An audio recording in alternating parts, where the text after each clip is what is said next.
Dear listeners, in today's episode, we're diving into Iron Flame, the highly anticipated second installment of the beloved Empyrean series. This novel falls under the romantic fantasy and adult fantasy genres, drawing readers into a world of dragons, war, magic, and dark forces. Alongside its breathtaking world building, the story explores themes of betrayal, trust, love, and courage, making it an unforgettable journey. Before we delve into Iron Flame, let me tell you that I have already explained the first book on my channel, and that video will be linked in pinned comment and description. Irrespective of that, let's do a quick recap of the first book, Fourth Wing, to revisit everything that has transpired so far. Previously, we saw Violet Sorengale defy the odds to enter the Rider Quadrant and survive its brutal challenges. During the threshing, she bonded not only with Tern, the largest and most powerful dragon, but also with Andarna, a rare golden dragon, making history as the first rider in Navarre to bond with two dragons. We also met Xaden Riosen, the formidable wing leader and son of a rebel leader executed by the kingdom. What starts as animosity between them gradually transforms into a slow-burning, intense romance. Meanwhile, Violet discovers her signet power, the ability to channel lightning, a rare and deadly skill. As the story unfolds, a shocking revelation shatters everything Violet believed. Navarre's greatest enemies were never the neighboring Griffin flyers but the Venin and Wyvern. In a climactic battle at a warpost, Violet and her allies fight against these terrifying foes. Liam is tragically killed and Violet barely survives. In a final twist, Xaden takes her to Amenda, where she discovers that her brother Brennan is alive and fighting alongside the rebels. So we are now done with the recap, and let's dive into Iron Flame book.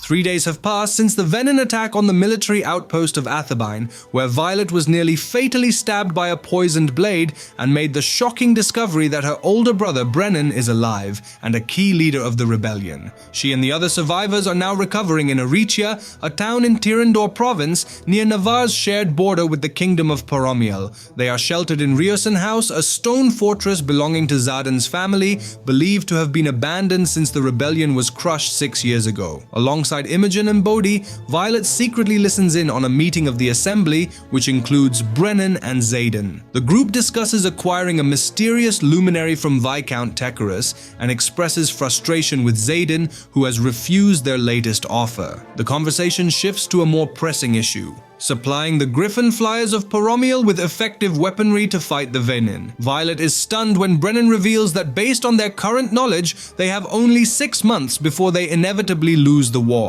Their only hope of delaying the Venin's advance is to send Violet and her peers back to Basgiath, where they have access to weaponry they can smuggle out. After her initial shock, Violet confronts Brennan, expressing her grief over mourning his supposed death. Brennan explains that he joined the rebellion because he couldn't stand by, safe behind Navarre's wards, while innocent people died at the hands of dark wielders. He condemns their mother as a coward for justifying Navarre's decision to keep its citizens in the dark about the Venin, prioritizing their own safety at the expense of those beyond their borders. Despite an emotional argument, Violet eventually understands his perspective and forgives him. The siblings discuss the Venin, who are unified under a dark wielder leader known as the Sage. Their main target is Navarre's dragon hatching grounds, the most potent source of magic on the continent. Violet shares a crucial piece of information: all wyverns created by a particular Venin die when that Venin is killed. In turn, Brennan reveals that Aretia has a dormant ward stone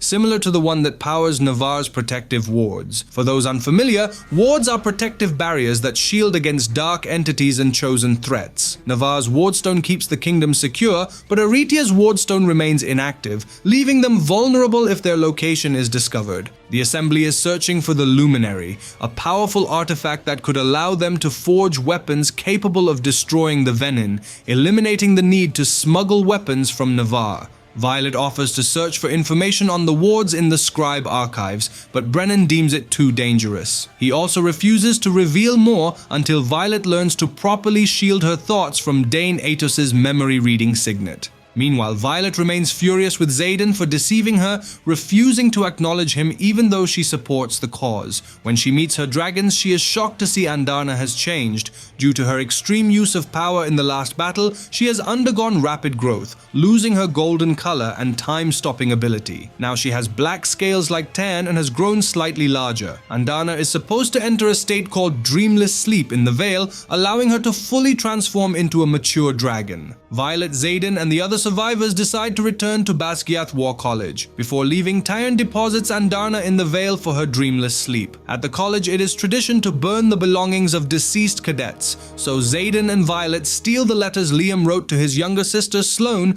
to preserve them before they are destroyed. When Violet runs into her friends Rhiannon and Sawyer, she informs them of Liam's death and entrusts Rhiannon with hiding the letters from leadership. Violet then confronts Xaden about keeping the truth from her regarding the Venin, the rebellion, and Brennan's survival. Xaden insists that while she can trust him, he cannot reveal everything without endangering lives. He advises her that if she truly wants to protect her friends, she should lie to them as well. Violet, however, refuses to be in a relationship with Xaden unless he is completely honest with her. As their group enters the courtyard, they hear Xaden's name called on the death roll. The college had presumed them all dead. If you recall, Colonel Atos, Dane's father, had deliberately sent them to this outpost, effectively targeting them. However, they cannot openly reveal the existence of the Venin, as they do not know who is truly aware of the threat and who is hiding the truth. To cover their tracks, Xaden accuses Colonel Atos of deliberately sending them to an active outpost during war games, but changes the narrative, blaming the attack on Griffin riders instead of the Venin. Violet's mother is also present. While she maintains her usual strict demeanor, she seems genuinely worried about her daughter's safety. Violet testifies as a witness and her mother believes her, leading to Colonel Atos being punished with a transfer. Dane attempts to approach Violet, but he is warned not to touch her. Furious, Violet blames him for Athabine and Liam's death, believing that if he hadn't stolen her memories and reported them to his father, they wouldn't have been sent to die. As the year progresses, Violet becomes a second-year cadet, while Xaden graduates from Basgiath and is officially commissioned as a lieutenant in Navarre's army. With their new ranks, they are forced to separate, but the college grants them permission to meet once a week, alternating who travels to the other's location. This poses a challenge for their dragons, who cannot be apart for more than 3 days. A new commander, Major Varish, replaces Colonel Atos and quickly proves to be a strict and ruthless leader, enforcing harsh new rules at the college. Before leaving, Colonel Atos threatens both Violet and Xaden, warning that if the truth about the Venin is exposed, they will be executed. When Violet reunites with her friends, they ask about the events at Athabine, but she struggles to meet their eyes, unable to share the truth. To avoid lying, she begins distancing herself from Rhiannon, though Rhiannon herself is occupied after being promoted to squad leader. Meanwhile, Dane is promoted to wing leader following the graduation ceremony. Back at Basgiath, Violet feels powerless as Xaden and the other marked cadets exclude her from their smuggling operations, leaving her desperate to contribute in some way. Determined to help, she decides to research ways to strengthen the wards in Aretia. She visits her scribe friend Jacinia in the archives, searching for books on the founding of Basgiath and its protective wards. As conscription day approaches, the second years are tasked with overseeing the arrival of new first years. Among them, Violet encounters Cam, her childhood friend, who is now using the pseudonym Arik to conceal his identity as King Tauri's third son from others. She also meets Liam's younger sister Sloane, who blames Violet for Liam's death. Despite the rules, Violet advises Sloane on how to safely cross the parapet, and both Arik and Sloane make it across without issue. In an attempt at reconciliation, Dane ensures that both Arik and Sloane are placed in Violet's squad, calling it a peace offering, but Violet continues to ignore him. During the sorting, as per tradition, dragons land on the courtyard walls to intimidate the first years. However, something feels different this time. Major Varish's one-eyed orange daggertail, Solace, acts aggressively. When several first years panic and try to flee, Solace breathes fire, not just torching the runners but nearly half the flame section, seemingly on purpose. One of the Athabine survivors is also killed, raising further suspicion. When Solace prepares for a second attack, this time targeting Violet, Tan intervenes, commanding him to stand down, openly defying both Solace and Major Varish, leaving them furious. In the following days, Violet struggles with insomnia, haunted by the traumatic events at Athebyne. She starts jogging with Imogen every morning, improving her skills and endurance. As she trains, she begins analyzing which of her instructors might know the truth and who is too cowardly to acknowledge it. During a first-year sparring match, a student mistakenly kills one of Violet's friends, believing her to be Violet. Before she can retaliate, he repeats Atos's ominous threat: secrets die with the people who keep them. This confirms her suspicion that the Athebyne survivors are being systematically targeted to keep the truth buried. She also struggles to protect Sloane, who is a poor fighter and stubbornly refuses instruction. On the relationship front, Violet and Xaden remain deeply in love, but are at an impasse. Xaden, while devoted to Violet, refuses to reveal all his secrets, believing it would put her in danger. Violet, however, demands full disclosure and refuses to be with him without it. Despite their conflicts, their bond through their dragons keeps them tied together. When Xaden visits after a week, their meetings are tense, filled with arguments over trust and secrecy. Yet before leaving, he leaves Violet a letter,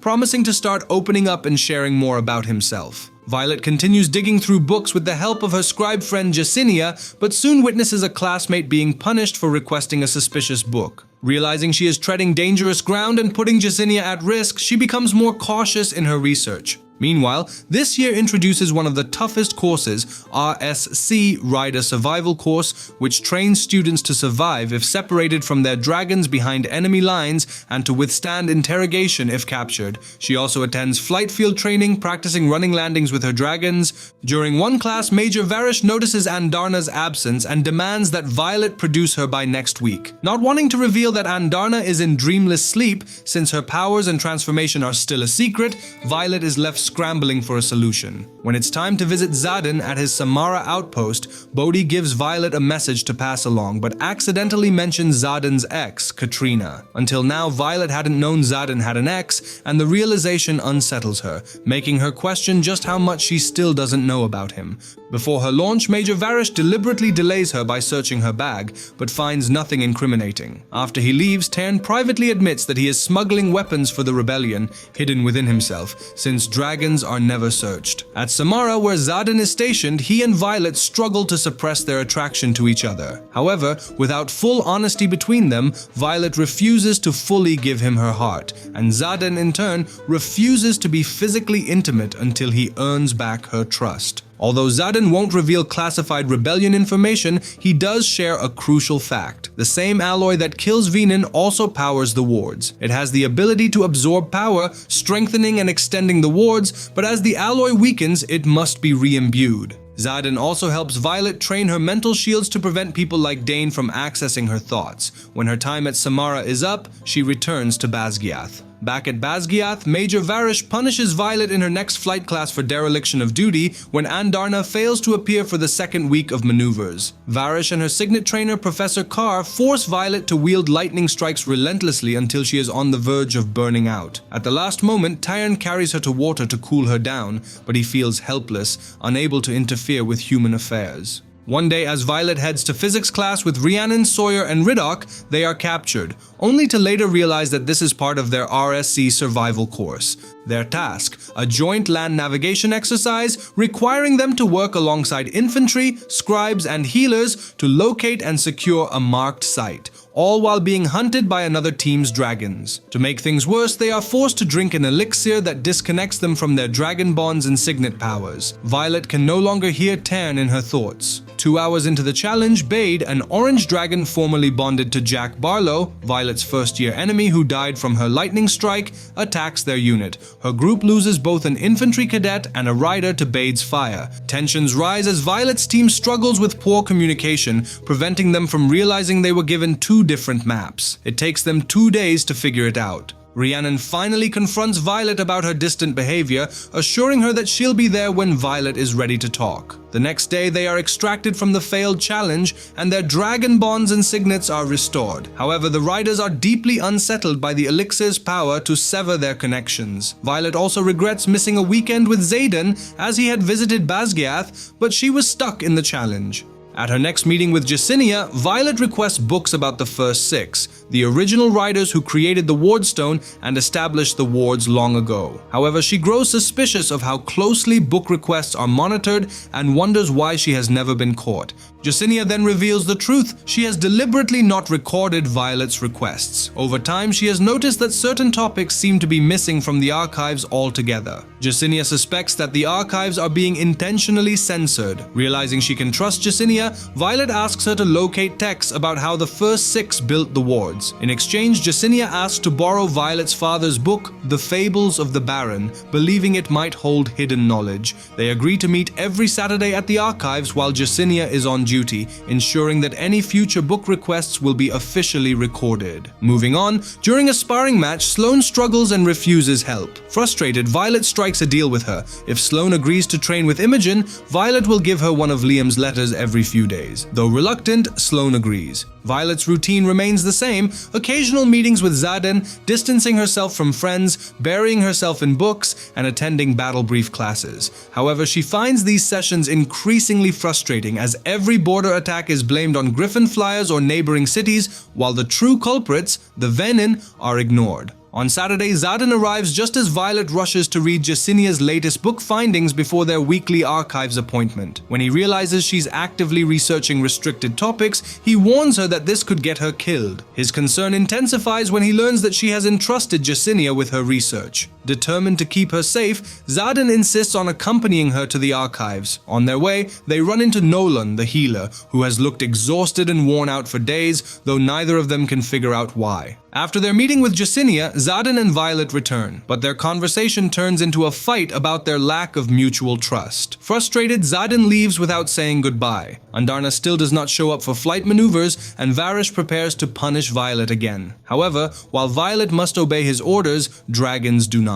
Tarn attacks Varish's dragon, Solace, forcing Varish to not only rescind Violet's punishment, but also kneel and apologize to her. The humiliation intensifies Varish's hatred, and he vows revenge, making Violet a personal enemy of both him and Solace. The following weekend, Rhiannon accompanies Violet to the flight field. Violet finally opens up about Varish's past punishment and partially shares what happened at Athebyne, speaking only about the combat experience and losing Liam. She debates telling Rhiannon the full truth but is interrupted by Major Varish, who arrives to search her bags. Later at Samara, Violet finds that her sister Mira is stationed there. Though Violet and Xaden are still deeply attracted to each other, their differences remain unresolved. To avoid spending the night in Mira's room, Xaden telepathically urges Violet to kiss him, giving her an excuse to stay elsewhere. Mira, clearly disgusted by their relationship, does not force Violet to stay with her, but makes her disapproval known. Subtly, Violet tries to question Mira about the wards, knowing that Mira's signet allows her to extend them.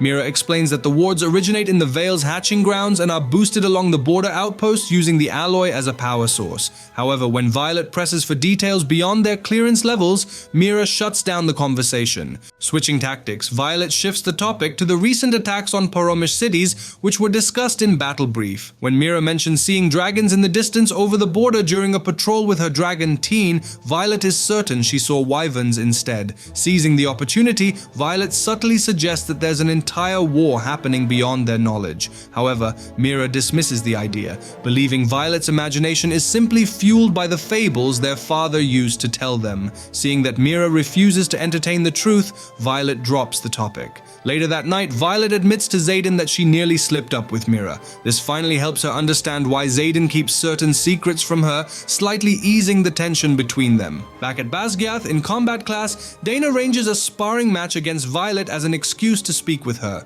Violet worries about maintaining her mental shields in case Dane tries to touch her and read her memories. During the match, Dane justifies his past actions, claiming that the memory he saw last year revealed Xaden admitting to leaving campus for Athebyne, an infraction for second years. Dane reported it to his father, unaware that his father would use this information to send Violet and Xaden's friends into a deadly trap. Dane insists that everything he did was to protect Violet from Xaden. He reveals a shocking truth. Violet's mother is the one who inflicted the 107 scars on Xaden's back. These scars represent each surviving child of the Tirish rebellion whose parents were executed, lives that Xaden took responsibility for after the rebellion ended. Violet had seen these scars before but never knew her mother was responsible. Even more troubling, Xaden never told her either. Later, Rhiannon confronts Violet about her increasingly distant behavior and her severed friendship with Dane. In response, Violet finally confesses she believes the survivors of the Athebyne attack are being systematically assassinated. Out of the original 10 survivors, only 6 remain alive. She also reveals Dane's classified signet, his ability to read memories, and how he once stole a memory from her.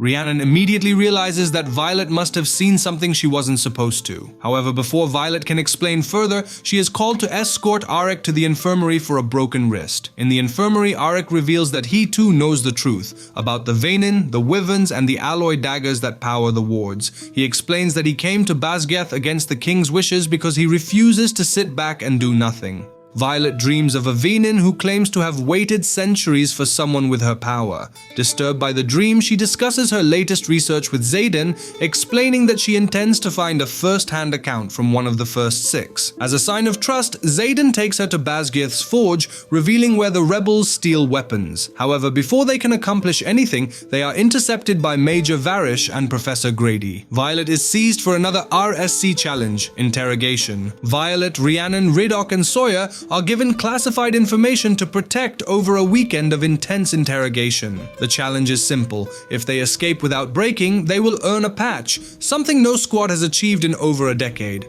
Before the interrogation begins, they are encouraged to eat, drink, and share a secret. Each of them reveals something personal, but when it's Violet's turn, she admits she is in love with Xaden, a statement her friends brush off as obvious. Violet carefully chooses a secret that won't get them all killed, and finally reveals that Navarre's infantry is killing Poromish civilians at the border. However, as they prepare to drink, Violet recognizes the smell of an elixir that severs the bond with their dragons and signets. Realizing the danger, they secretly dispose of the liquid and agree to fake the disconnect when their interrogators arrive. For hours they are brutally beaten, but none of them break. Eventually Varish arrives, bringing Dane with him. Violet is terrified that Dane's classified signet, memory reading, could expose her secrets to Varish, who is already suspicious of her and Xaden. Varish orders Dane to extract information from Violet's mind, but Dane refuses. Furious, Varish extends the torture another day and takes matters into his own hands. That night, Nolan arrives to heal them but leaves the chamber door window unlocked. Violet overhears Nolan and Varish discussing a mystery patient in the infirmary, someone important enough to draw them both away. Seizing the opportunity, Violet discovers that the Tirish dagger Xaden gave her unlocks the chamber door, allowing her and her friends to escape. The next day, during battle brief, the instructors reveal that Nolan has spent months healing Jack Barlow, the same Jack who was crushed under a mountain by Violet's lightning during last year's war games. However, Jack now appears changed, even offering Violet a perplexing smile. During class, Professor De Vera reports a shocking attack on the Samara outpost. While there were no casualties, one rider was severely injured. As De Vera speaks, she touches the left side of her neck, where Xaden's relic mark is, subtly signaling to Violet that Xaden was the wounded rider. Violet abandons class and flies to Samara, only to find Xaden sparring with his friend Garrick, seemingly unharmed. However, when Xaden removes his shirt, he reveals a freshly healed scar on his arm, proving he was gravely injured. Overwhelmed, Violet finally admits that she cares deeply about him. They become intimate, but Xaden refuses to make love to her until she can say, "I love you" again. When Violet challenges him to risk his heart first, Xaden gives in. Afterwards, Xaden invites Violet to accompany him on a mission, delivering daggers to the Griffin Flyers. At the rendezvous point, Violet remains on Tarn's back while Xaden meets with the Flyers. Two riders approach: Cyrena, a veteran who fought with them at Athebyne, and Katrina, whose name Violet recognizes because of Bodhi. Xaden hands over 23 daggers to Cyrena, warning them not to make any more attacks on Navarre's border outposts if they want to continue receiving weapons. Violet questions Xaden about Kat, correctly identifying her as his ex-girlfriend. He assures her their relationship ended long before he met Violet. She then asks about Viscount Tecarus, whom Cyrena and Kat mentioned at the rendezvous. Tecarus wants to witness Violet wield lightning in exchange for the luminary they need for weapon making. Known for collecting precious things and keeping them against their will, he is too dangerous, and Xaden refuses to risk Violet. Xaden gives Violet an alloy dagger for protection, which she sheathes at her shoulder. Upon returning to Basgiath, she finds Varish waiting to search her bags. Rhiannon subtly helps by teleporting the dagger into Violet's room using her signet, ensuring Varish finds nothing. The teachers also cover for her unauthorized absence, sparing her from punishment. After Varish leaves, Rhiannon pulls Violet into her room where Rydok and Sawyer are waiting. Returning the dagger, Rhiannon demands an explanation. Violet finally tells them everything, except about Aretia and Brennan. Afterward, they volunteer to help her search the archives for information on the wards. Since Violet has exhausted Jasinia's resources on the first 6 in the wards, Rydok suggests they look for the original journals of the first 6. Rydok claims the original journals are hidden in a sub-level vault, but Jasinia knows nothing about it. For weeks, Violet and Xaden are unable to see each other, likely due to Varish's punishment. At Threshing, several first years in Violet's squad bond with dragons, including Arik, Sloane, and Vizia, a repeat cadet from last year. Just as Violet is about to leave for watch duty, Rhiannon receives a letter from Jasinia requesting a meeting at the archives. Suspecting Jasinia is in the sub-level vault, Rydok offers to meet her instead. At the academic tower, Violet relieves Aya, another Athebyne survivor, when they are ambushed by 4 infantry soldiers, fulfilling Etos's graduation threat. Aya is killed, and Violet is pushed off the tower.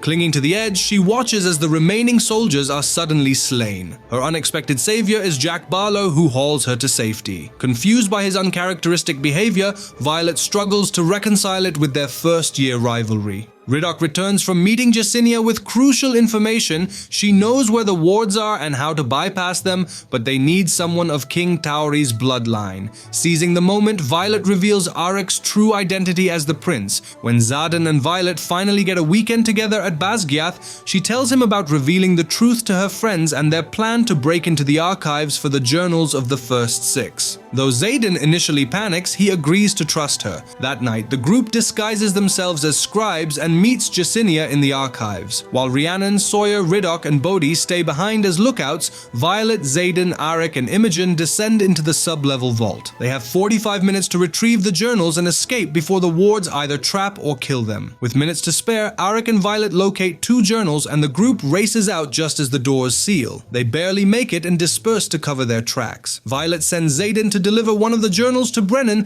unaware that the Basgiath leadership was alerted the moment the wards were breached. Nolan, under orders, approaches Violet under the guise of tending to her shoulder, but notices the cream-colored scribe patches she carries. Offering her lemonade laced with a signet-blocking elixir, he turns her into Varish. Violet awakens strapped to a chair in an interrogation chamber with Nolan, Varish, and Nora, a lie-detecting signet wielder. When she refuses to give incriminating answers, Varish resorts to brutal torture. Over 2 days, Violet endures relentless pain, finding solace in visions of Liam, who encourages her to stay strong. Varish reveals his signet. He can see people's weaknesses. For Violet, it's the people she loves. After 5 days, Dane is summoned to extract her memories for Navarre's safety. Varish accuses her of conspiring with the rebels to destroy the wards. As Dane reads her memories, Violet deliberately shows him the truth about Athebyne, the Venin and Wyverns, hoping to change his mind. Initially, Dane appears to side with Varish, but at the last moment he turns against him,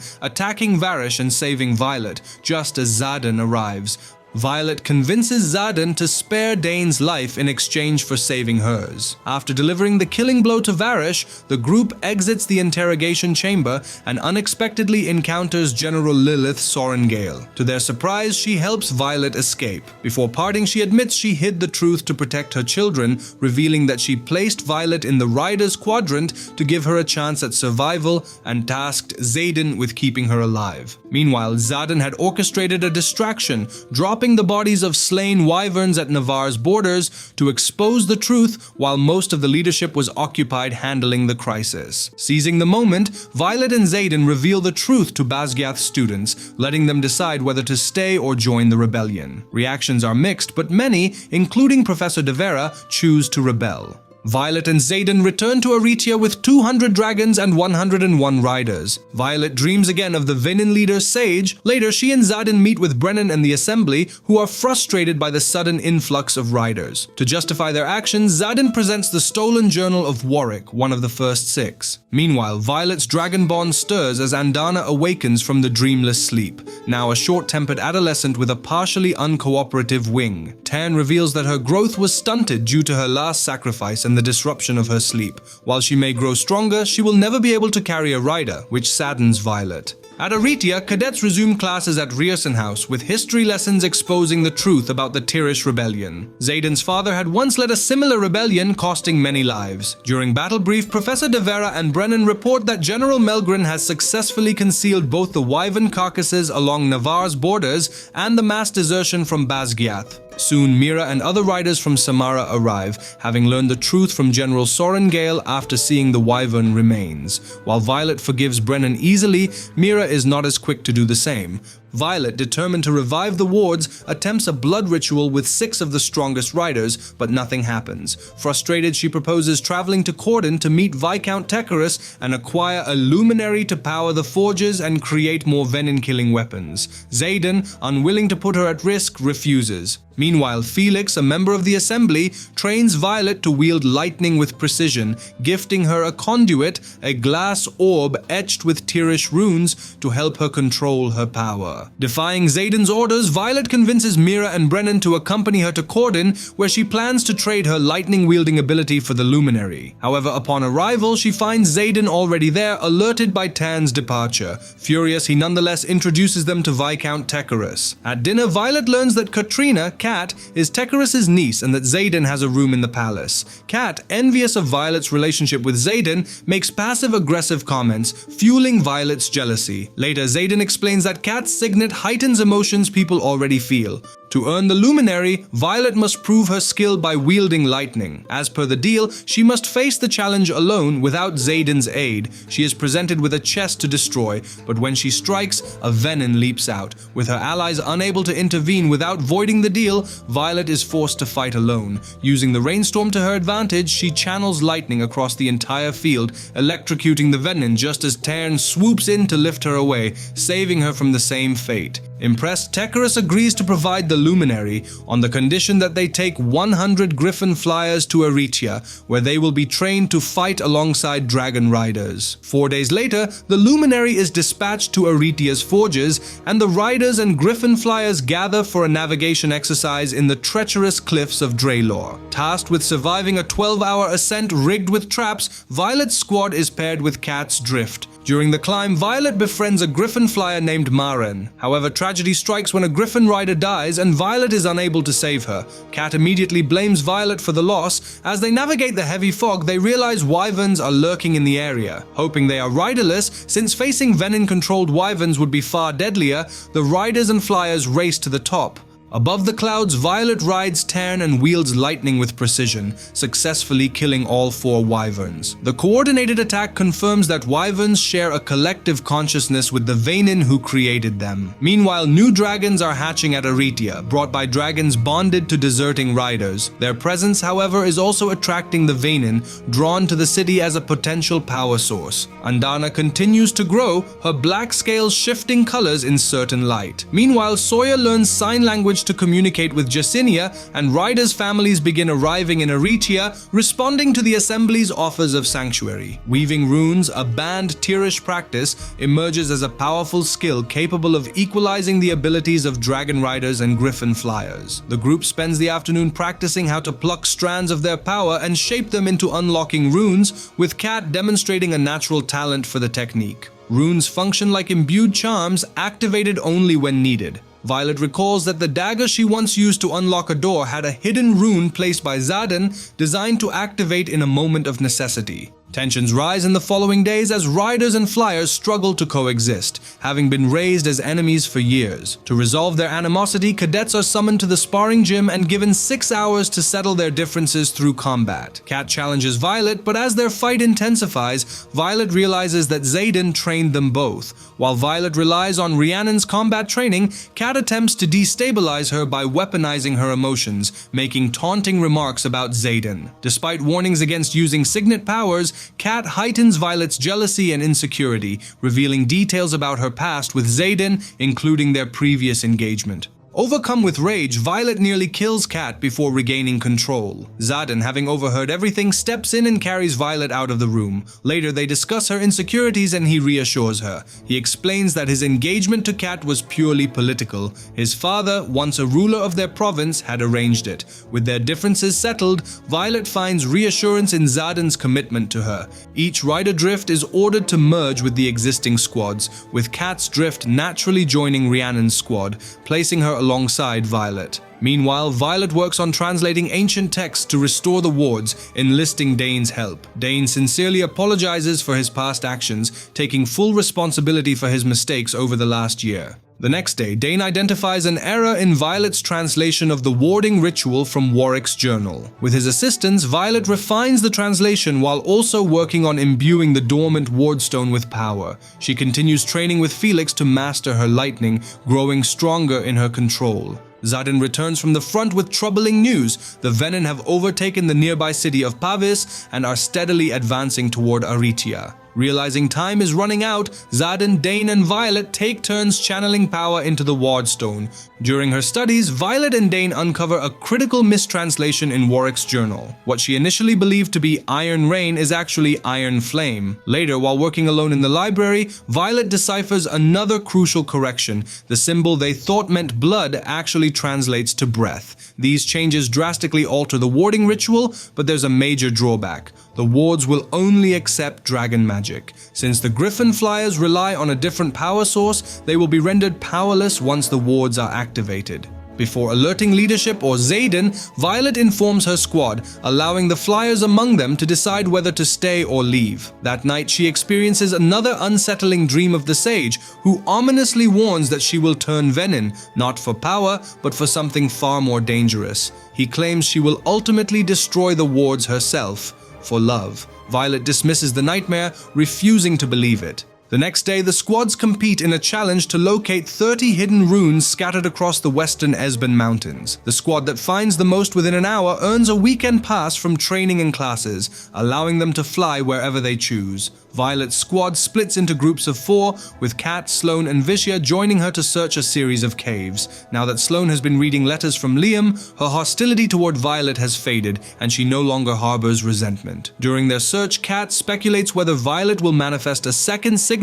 since she is bonded to 2 dragons. Violet isn't sure, but Sloane shares an intriguing insight. 2 signets can also emerge when a dragon bonds with a rider who is in the direct familial line of its previous rider. However, this phenomenon is just as likely to drive the rider to madness. The revelation sparks a thought in Violet, something she plans to investigate later. Just as they acquire a rune, Solace, the orange, one-eyed dragon once bonded to the late Major Varish, suddenly attacks, killing Vishya. The caves are too narrow for Tarn to enter, leaving Andarna as their only defense. Thinking quickly, Violet blinds Solace's remaining eye with a precise dagger throw, distracting him long enough for the group to escape. However, Kat and Sloane refuse to abandon her, staying behind to help. In a final deadly strike, Andarna kills Solace with her poison-barbed tail. During the chaos, Sloane's signet manifests. She can now siphon power from others. Meanwhile, Violet, driven by strategy rather than emotion, had instinctively tried to save Kat over herself, fearing that the Viscount would retaliate against Xaden if his niece were killed. Later, Xaden finds Violet in the infirmary, furious that she risked her life for Kat's. Their argument escalates until Violet confronts him with a pressing question: the truth about the deal he made with her mother during her first year. Xaden finally admits the truth. When General Sorengale spared the rebel children by drafting them into the Riders' Quadrant, she demanded a future favor in return. That favor was called in last year when she ordered Xaden to keep Violet alive. This revelation ignites an argument between them, with Xaden frustrated by Violet's lingering distrust. Challenging her to ask him anything, Xaden offers a chance to bridge the gap between them. Without hesitation, Violet demands to know his secret second signet. Since Skyle, Xaden's dragon, was also bonded to his grandfather, he should have inherited another power beyond shadow wielding. However, instead of answering, Xaden remains silent, deepening Violet's doubts. Before she can push him further, Brennan interrupts with urgent news. A horde of wyvern is approaching. With the new translation of Warwick's journals, Violet realizes that instead of 6 riders, one representative from each of the 6 dragon dens is needed to enact the wards. The journal also reveals a critical limitation. Once a dragon uses its fire on a ward stone, it cannot be used on another. This raises the question, why was a second ward stone never activated when enough dragons exist to fuel it? The assembly attempts the ritual again, this time using dragon fire from 6 different colored dragons. The wards appear to rise successfully. To test their effectiveness, Violet and Xaden rush to the cliffs to confront the approaching wyverns and venin. With no one else around, Xaden finally confesses his second illegal signet. He is an Intinsic, meaning he can read people's intentions before they act. Mind reading is considered a dangerous ability, and those possessing it are often executed. As the son of a rebel, Xaden never had the chance to explain that he cannot read thoughts, only intentions. Violet is stunned, questioning whether he has used it on her before. He admits he did at first, but insists he no longer needs to, since their dragon's bond allows him to understand her and because he loves her. Angry, Violet refuses to speak to him. As the wyvern horde approaches, they attempt to cross the new wards, only to be instantly killed, forcing the venin to retreat. The battlefield erupts in celebration as everyone realizes they are finally safe. Afterward, the assembly is summoned to discuss a request from General Melgren, who wishes to meet with Violet, Mira, and the rebellion leaders in Athebyne. At the same time, they make a startling discovery. Griffin flyers can still wield magic, suggesting the wards may not be working as intended. The group from Aretia meets with General Melgren and General Sorengale. Melgren reveals that his signet ability, which allows him to predict outcomes, has shown him a vision of the venin overtaking the Samara outpost on the solstice. While the wards at Basgiath extend to shield the outer borders, they are strongest at the center and can be vulnerable or even fail at times. In his vision, none of the rebel riders were present at the outpost during the battle, meaning the outcome could still be changed if Aretia's forces choose to fight. In exchange for their help, Melgren promises that Navarre will no longer consider them enemies, but will instead recognize their independence. Brennan stuns General Sorengale by rejecting the offer, refusing to aid a kingdom that abandoned its civilians outside the wards. She is left speechless upon seeing her son alive. After the meeting, General Sorengale pulls Mira and Violet aside, revealing that Warwick, whose journal they have been relying on, never intended for anyone else to control the wards. She claims he lied about the activation process. She then hands Violet Lyra's journal, previously confiscated when Violet was captured, suggesting it may hold the key to fixing the wards. Later, Mira and Violet examine the wyvern carcasses in Aretia and discover that the venin are using runes to power the creatures. With all their secrets exposed, Xaden and Violet reach a breakthrough in their relationship. When Violet asks about his mother, Xaden reveals her marriage contract allowed her to leave once Fenn's heir turned 10, at which point she left. 2 weeks later, Jacinia begins translating Lyra's journal. During a battle brief 2 days before the solstice, Devera and Brennan report that massive numbers of wyvern and venin have been gathering outside Samara for 3 days. Something clicks for Violet. She realizes they aren't attacking because they're waiting for Navarre's wards to fall. She suspects someone inside Basgiath is planning to bring them down. More alarmingly, she believes their true target isn't Samara, but Basgiath itself, where thousands of innocents reside. Defying the assembly and Brennan, Violet chooses to save her mother and everyone at the War College. She and Xaden fly to Basgiath with 49 other Aretian riders, leaving Griffin flyers and first-year riders behind for safety. Throughout this journey, Xaden, once solely devoted to his people and the rebellion, has become completely devoted to Violet, willing to sacrifice everything, including his cause, for her. At Basgiath, Violet warns her mother, but General Sorengale remains skeptical. However, she allows them to inspect the wardstone. When they arrive, they witness a horrifying scene. Jack Barlow, the so-called reformed student, sacrificing his dragon, Bade, against the wardstone. The impure magic shatters the stone, bringing down the wards. Red veins swirl in Jack's eyes, revealing that he has become venin. It turns out Nolan has been trying to mend him under orders from Varish and other unknown leaders. Jack confirms that venin can survive within the wards by feeding on the land, though their magic is weakened. Before Jack is knocked unconscious and dosed with signet-blocking serum,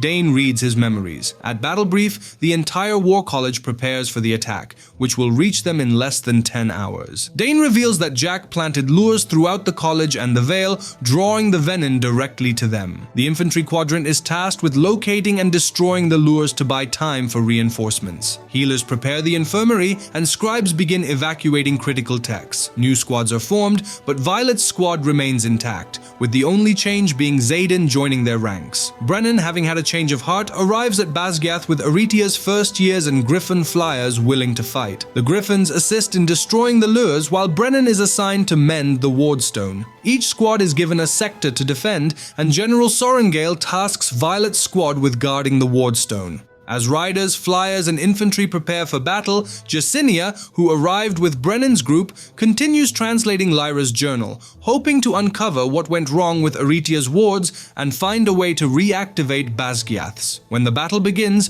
Violet wields lightning against the wyverns, but the sheer numbers overwhelm them and dragons start falling. 3 Venin and their wyvern target Violet's squad, with one jumping onto Tan's back. Trapped in her saddle, Violet is unable to free herself, leaving her vulnerable. Rhiannon leaps onto Tan, positioning herself between Violet and the Venin, holding him off just long enough for Violet to strike with a crossbow bolt, which explodes on impact, killing him instantly. Meanwhile, Rydok and his dragon Eotrum are attacked by 4 wyverns at once. When Sawyer and his dragon Slisiag rush to help, 2 wyverns turn on them instead. One wyvern bites off Sawyer's leg below the knee and drags him off his dragon. Violet finally frees herself from the saddle, leaps onto Eotrum, and tosses Rydok a crossbow, allowing him to take down the wyvern attacking Sawyer. She then jumps onto Slisig just in time to catch Sawyer as he slides off. As they plummet, Tarn swoops in, catching them and delivering Sawyer to safety for medical treatment. With Tarn pulled away to protect Sgael and Xaden,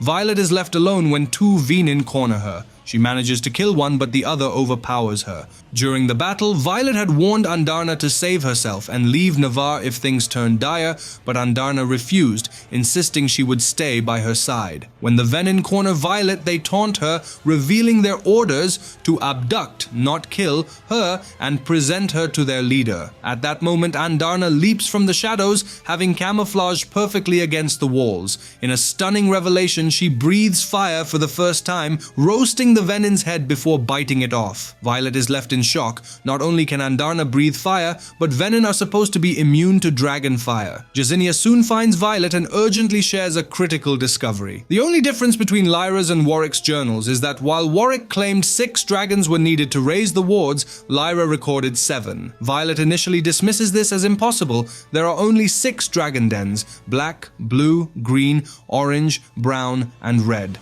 But then she remembers Andarna's ability to shift her scale color, often appearing black but reflecting other hues like a chameleon. The realization hits: Andarna belongs to a mysterious 7th dragon den. Keeping this revelation to herself, Violet mentally shields her thoughts from Tarn, Xaden, and everyone else. Without revealing Andarna's secret, she argues with her mother and Melgrin, who want her squad to abandon the wardstone and retreat to defend the Vale, insisting she should attempt to raise the wards instead. In a bold move, she directly addresses Melgrin's dragon, Kodar, an act forbidden, as dragons kill any human who speaks to them besides their bonded rider. However, Kodar, one of the oldest and most powerful dragons, even Tyron admits he may be stronger, does not attack her. Violet accuses him of hiding the truth, but Kodar remains silent, as dragons do not share their secrets with humans, fearing their greed. Since Tyrion's fire has already been used to power Aretia's wards, he cannot be used again for Basgiath's. Violet convinces Kodar to supply his fire for the Black Den instead. Meanwhile, the Venin leader finally arrives at the battlefield. Xaden immediately believes the leader is there for him, though he doesn't explain why. Before Violet can question him, Xaden charges into battle against the Venin general. Violet rushes toward the wardstone and confronts Andarna, who finally reveals the truth. She is the head of her own den. She chooses to take on black scales out of respect for Tyron, who remains unaware of her secret. Andarna agrees to breathe fire for the stone when the time comes. Upon reaching Brennan and the wardstone, Violet tests its ability to imbue. With no time to wait for other riders who possess the skill, she begins pouring all her power into it, realizing that the cost of saving everyone she loves is her own life. Both Tan and Andarna desperately plead with her to stop. Tan even tells her that if she dies, he won't be able to bear it and will go down with her. Before Violet can go through with it, her mother intervenes, pushing her away and forcing Sloane to use her signet, draining all of General Sorengale's power into the wardstone instead. In a final act of sacrifice, General Sorengale gives her life to fully power it, allowing Violet to reactivate Basgiath's wards. Meanwhile, Xaden, Tarn, and Skyle are still locked in battle, their fate unknown. After the dragons from all 7 dens successfully activate the wardstone, all the wyverns within the wards drop dead, and the remaining venin flee. While everyone else celebrates, Violet and her siblings mourn their mother's death. Melgrin and Devera begin discussions about reunifying Navarre now that the truth about the venin is known. Meanwhile, Violet searches for Xaden but finds his mental shields up. She can't reach him. Tarn only assures her that he's alive. When she finally finds him, Skyle is guarding him and warns her to be kind. But as soon as Violet sees him, she is stunned. His eyes are rimmed in red, just like Jack's. During his fight with the Venin General, Xaden had been on the brink of death, and the wards had not yet been restored. In a final taunt, the Venin General threatened to kill him and then drain Violet, stealing all her power. Desperate to stop him and protect Violet, Xaden did the unthinkable. He reached for power from the earth to destroy the Venin General. Despite Skyle's warnings, he embraced the forbidden power, killing the Venin General but becoming a Venin himself. In the final chapter, Xaden wakes from a nightmare about the battle and finds Violet sleeping beside him. Unable to rest, he goes to Aretia's holding cells where Jack is now imprisoned. Xaden demands to know if there's a cure for becoming Venin, but Jack only laughs, claiming no such cure exists. With a chilling smirk, he tells Xaden, "You're one of us now. We're brothers." The novel ends once again on a cliffhanger. From this ending, we learn several important things. Andana is a rare feather-tailed dragon, and during her conversation with Violet, she reveals that she waited around 600 years to hatch again, meaning she was alive when the first wardstone was created. This suggests she holds deep knowledge about the wards and dragons' history. We also see that Violet is special in some way. The Venin clearly need her for something, though we don't yet know why. Meanwhile, Xaden's transformation has been foreshadowed throughout the book. His obsessive love for Violet slowly overtook his principles and war motives, leading him to make the desperate decision to take power from the earth, ultimately turning him into a Venin. The final chapter, where Violet is still asleep beside him, might suggest she accepts him unconditionally and will do anything to find a cure for him. Also, if you've ever wondered why the series is called Empyrean, in this world, Empyrean refers to the dragon realm and its leadership or council. The third book in the series, Onyx Storm, was recently released in January 2025. Let me know in the comments if you'd like me to cover that as well. That's all for this video. Don't forget to like, subscribe, and share. See you next time. Bye!